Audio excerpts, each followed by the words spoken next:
Voilà. Alors, tout de suite, on va passer à la suite. Hein. Tu te rappelles, Corinne, tu étais là déjà depuis le début. Une réflexion pour réfléchir. On envoie le jingle Rasra. Une réflexion pour réfléchir.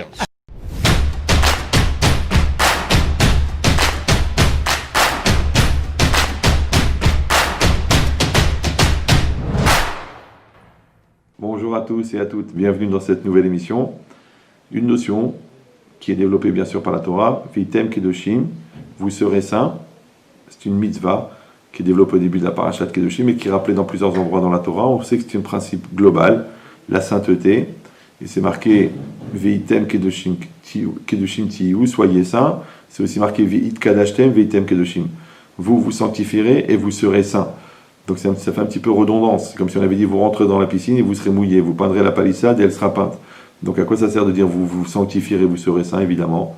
Alors les Chachamim ils disent qu'il y a une partie qui revient à l'homme, ça c'est la sanctification. Mais en vérité la finalité, la sainteté, elle vient de Dieu. C'est-à-dire que moi je me mets en situation de, et à ce moment-là Hachem m'envoie. Alors réfléchir à ça, de comprendre qu'est-ce que ça veut dire que quelqu'un il devient saint. Est-ce qu'aujourd'hui en 2018 on peut parler d'une sainteté, d'une recherche de la sainteté?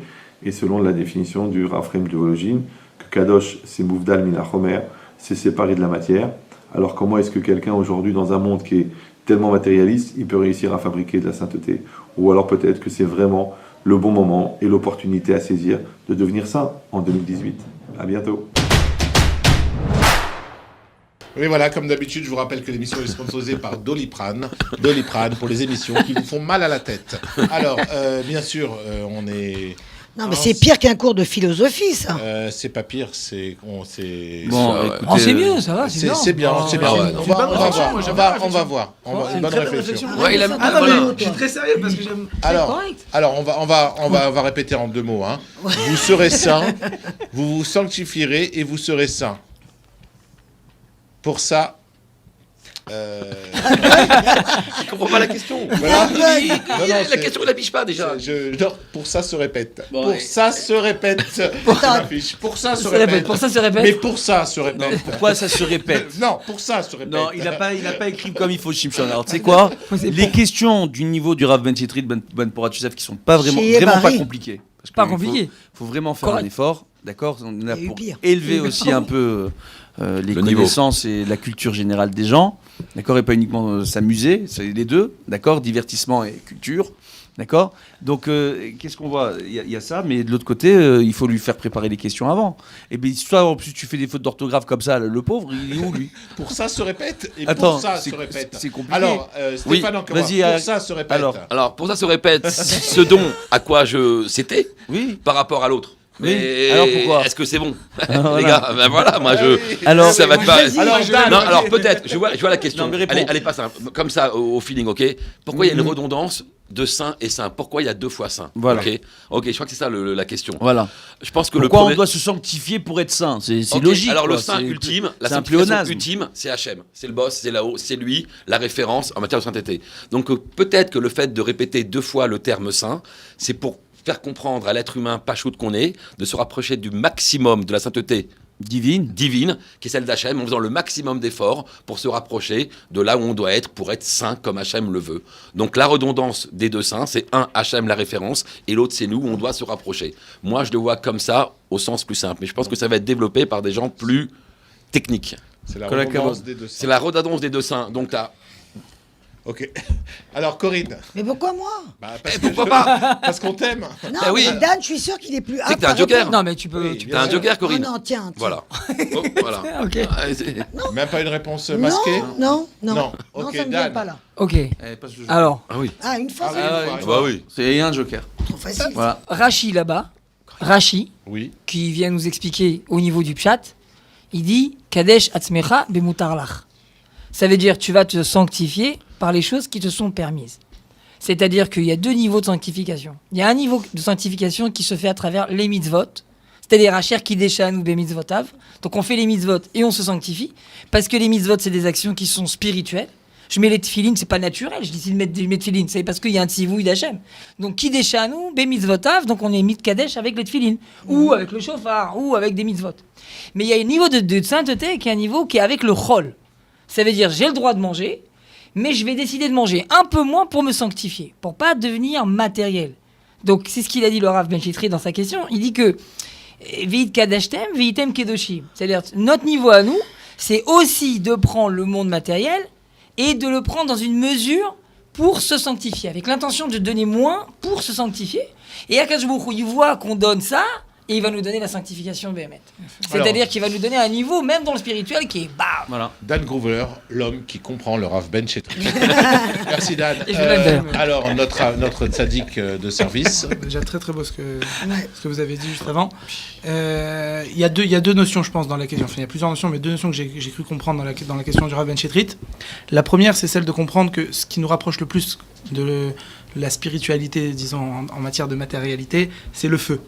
Et on remarque que quand on veut prendre d'une flamme, on veut prendre du feu, et ben ça va pas empiéter sur la flamme. Ça veut dire que la flamme elle va toujours rester avec la même intensité, ça veut dire que la flamme va toujours rester aussi vivante, et on va pouvoir créer une nouvelle flamme et créer une nouvelle flamme vers l'infini. Ça veut dire que Kedoshim Tziu Hashem, il est Kadosh quoi qu'il arrive. On va pas lui enlever sa sainteté quand un juif il va pratiquer Torah Mitzvot, parce qu'au contraire il va s'accrocher à Kadosh Baruch Hu et faire ses mitzvot, et donc ça veut dire que tout simplement essayer de ressembler au maximum à Hachem et de faire ce que Akadosh Baruch Hu il nous a ordonné. Et la deuxième chose, il a parlé de 2018. Est-ce que c'est possible d'être Kadosh en 2018? Alors, alors il y a un dicton qui dit dans la Gemara qui dit que en fait, comment le Dor, cette génération-là, elle est méritante de recevoir le Mashiach. On a eu des très très grands avant nous pendant 2000 ans. On a eu les plus grands. Comment nous, les plus petits, on a la possibilité de pouvoir recevoir le Mashiach. Nous, on a Dan Groover. Déjà, on a Dan Groover. Exactement. Alors De faire venir le Mashiach. Alors, on dit qu'en fait, on est des nains sur les épaules des géants. Ça veut dire quoi? Ça veut dire que, en fait, tout simplement, il y a eu une époque où il y avait que les grands qui connaissaient toute la Torah, et le Ham, il connaissait rien. Il venait voir le Rav, ils amenaient les corbanotes, et c'est tout. Et il suffisait de ça. Maintenant, c'est devenu un petit peu l'inverse. La Torah, elle est donnée à tout le monde. En 2018, en 5778, on a la possibilité... Non. 13. Vas-y, continue. J'ai vu mes tâches. Bon, 79. Vas-y. Ah oui, d'accord. On a la possibilité... Shana Tova, hein, Corinne. 5779. Voilà. Elle On reprend. On a... Parce que lui, pas là. il dit 19. Il termine le truc. 5779. 5779, on a Voilà. la possibilité 79. de pouvoir faire les mitzvot. Pour nos amis belges. Les Suisses. Bah oui, il y a des Belges aussi, 79. Les Suisses. Tu me laisses finir 2 secondes, je vais dire. Attends, déjà, c'est compliqué. alors, vas-y. Je veux pas Non, faire mais il y a des bravo. Belges, il y a des Belges. Elle a Et raison. je finis. Elle a raison. Laisse-moi finir 2 C'est minutes. des fini. Je finis. Canadiens. Concentré. Non, c'est Les compliqué. Monégasques. Bon. Donc ça veut dire quoi? Ça veut dire que maintenant, on a la possibilité de quoi? De faire Torah Mitzvot en profusion. Ça veut dire quoi? On a les tefilines qu'on met, ils sont beaucoup plus méoudarot que ceux de Rachid lui-même qui nous a donné une des façons de mettre les tefilines dans le boîtier. Bref, on a beaucoup plus de possibilités de le faire. Et de facilité. Et de facilité de faire Torah au mitzvot. Mais maintenant, la question, c'est de réussir à unir les deux. Ça veut dire, on a la possibilité en profusion de le faire, et on a les enseignements des anciens, et de le comprendre. Le but, c'est de réaligner les deux pour pouvoir recevoir le Mashiach. Ça veut dire que nous, maintenant, Dieu nous a donné ce grand cadeau de pouvoir pratiquer tout le Ham Israël pour pouvoir, en écoutant bien entendant les enseignements des anciens, pour pouvoir recevoir le Mashiach. Donc ça veut dire en fait simplement Mashiach. c'est recevoir les deux. Mashiach. C'est C'est exactement. le côté rabat de Dan Groover qui ressort. Bon, Bezrat Hashem. Voilà. Alors ça n'a pas été très clair, mais j'ai essayé. C'est très très clair, Nathan. Et au contraire, Bravo. tu les as tous Mais remontés. Nathan, tu sais que je suis épaté. Ah ouais. Razak ou Je Baro. suis vraiment épaté, toi. Merci Corinne de... Bon, alors. Non, mais c'est vrai. Bon. Comme quoi, il choisit bien ses chroniqueurs. Naron. Voilà, un grand sadique. Quand je l'appelle sadique, c'est pas pour... Ah ouais, pas pour rien. Bon, Alors, Hashem. Merci, notre Rav... Bezrat Hashem, pour faire court. Ouais. Ouais, le Rav, il va parler. Ouais. Il fait vite? Ouais, ok. Tu peux faire vite, s'il te plaît? Ok, merci. Bye. Vas-y. Bon, Bezrat Hashem, alors pour faire court, avec l'aide de Dieu, on voit en réalité que, premièrement, c'est un très bon exercice pour moi d'être là parce que je travaille sur plein de midotes quand je suis sur ce plateau. Je vous assure, vous vous rendez même pas compte. Entre l'autre Maboul avec son clavier, il délire, il fait sonner le téléphone, et toi là, bah au La boule s'appelle Shimshon. Ouais, c'est Shimshon, Et on on l'embrasse. se comprend, mais c'est avec beaucoup d'amour qu'on se dit ça. Nous, c'est Ah ouais, parce que Shimshon, moi, je on se fâche l'adore. pas entre nous. Donc, maintenant, Et notre Maboula Corinne à côté. bien Non, Ah, mais si, on aime si. beaucoup Tata Coco. Alors, mais Baruch j'assume, Hashem. je suis Maboula, Voilà, j'assume. on est content, elle est en bonne santé maintenant. Alors, jusqu'à 120 ans en bonne santé. Amen. maintenant. Amen. Voilà, Amen. c'est Les la Goïs tata Israël. du plateau. Voilà.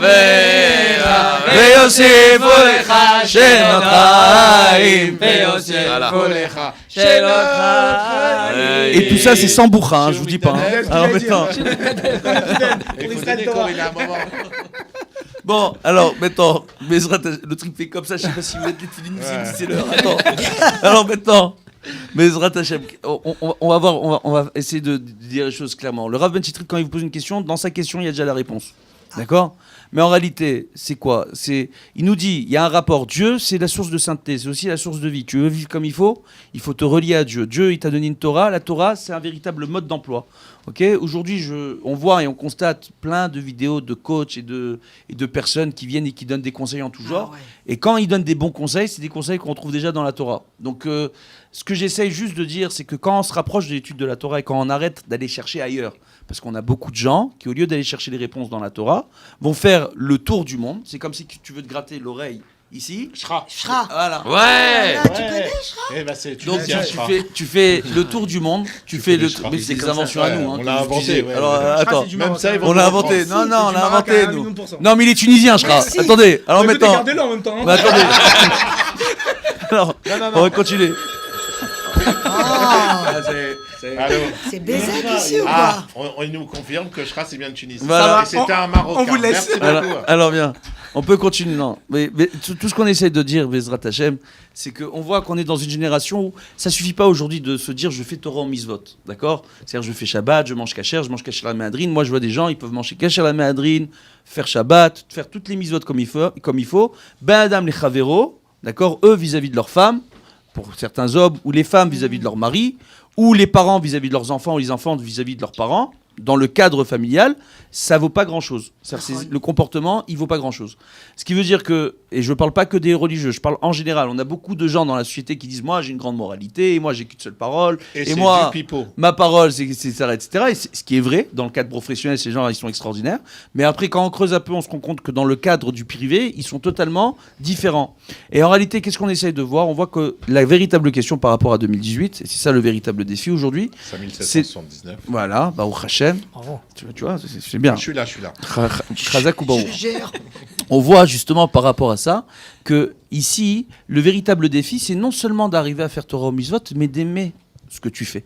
Ce qui veut dire qu'aujourd'hui, quand Shabbat arrive, t'as pas un moment d'angoisse de te dire mais je vais être avec ma femme et mes enfants à table, ou je vais être mon mari et les enfants.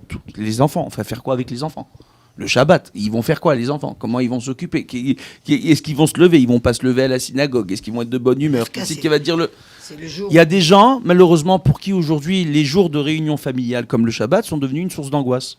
Malheureusement, d'accord ? qu'il y a pas le Ou une wifi. source de stress. Ou des femmes, les pauvres, quand elles voient le vendredi arriver, se rapprocher, le vendredi, c'est devenu une angoisse parce qu'il faut préparer le Shabbat, entre guillemets. Donc, Ouais, c'est en pas réalité, pas de ça. c'est pas des esclaves. Il y a une ambiance qui manque dans la maison parce qu'il manque de la simra. Tout simplement. Il manque de la simra, il manque le yachas, c'est-à-dire le rapport que je dois avoir à l'autre et le fait de savoir me mettre à la place de l'autre. Il y a aujourd'hui des mères de famille. Quand elles voient leurs enfants qui se comportent pas bien, elles ne sont que dans leur rôle à eux, que dans leur rôle à elles. Donc elles ne se mettent pas à la place des enfants. Donc elles, sans se rendre compte, elles passent leur temps à critiquer toute la famille, à critiquer leur mari, à critiquer les enfants, ou le mari qui passe son temps à dire mais moi je travaille toute la semaine, c'est pour me retrouver avec vous, etc. Et on passe son temps les uns les autres à se critiquer et on se tue l'ambiance dans la maison. Et en réalité, le véritable sod de la Gdusha, c'est la simcha. D'ailleurs, simcha, la joie, d'accord ? C'est un anagramme de Chamisha, pas pour le fameux Chamsha, les 5, etc. Mais Chamisha, c'est Chamisha Chumshe Torah, ce qui veut dire qu'à la base, il y a une chose qui est essentielle, le Harizal le rapporte, de faire Shne Mikra Echad Targum, de préparer la paracha de la semaine. Shne Mikra Echad Targum, normalement, c'est on lit 2 fois le passouk en hébreu et une fois en araméen, parce qu'à l'époque, les gens, quand cette mitzvah a été instaurée, parlaient tous araméen très très bien. Et il y avait certaines personnes qui avaient du mal à comprendre le texte déjà dans le Chumash. Non, on parle toujours Donc, arabe maintenant, très bien. aujourd'hui, on estime al Pialachami, Karadine, qu'à partir du moment où tu prépares la paracha, tu dis 2 fois le verset avec la traduction en français ou avec les explications de Rashi ou un commentateur, ou même le Me'am Loez en français. Donc tu prépares ta paracha, tu prépares toute la morale autour de la paracha, de véritables questions qui doit être le liant familial, d'accord, pour expliquer et donner la voie, l'éducation à donner à nos enfants. Parce que dans chaque épisode de chaque paracha, il y a tout un rapport à l'éducation et au rôle que chacun doit avoir dans la maison. Et surtout au rôle du père vis-à-vis de ses enfants, comment il doit se comporter, comment il doit parler dans la maison et apporter la simcha. Donc pour être véritablement dans la Gdusha, il faut être véritablement dans la simcha. Et ça, c'est le défi de 2018. C'est un défi dans une génération dans laquelle on a beaucoup de gens qui ne vont pas très bien, qui ne se sentent pas bien, qui sont frustrés, qui ont envie d'avoir plus, qui n'ont pas assez d'argent, qui n'ont pas assez de ceci, qui n'ont pas assez de cela. On est une génération gâtée, pourrie. On n'a jamais assez, on n'est jamais content de ce qu'on a. Donc, de façon, Bezrat Hashem, il faut arriver cette année que chacun soit Sameach Bechelko, Amen. Vezeh Hachir Amiti, Mashiach. Ezeu Arachir, d'accord. Ce qui est le Eh ben, véritable merci riche, beaucoup, c'est Sameach Bechelko, celui qui est content de son sort.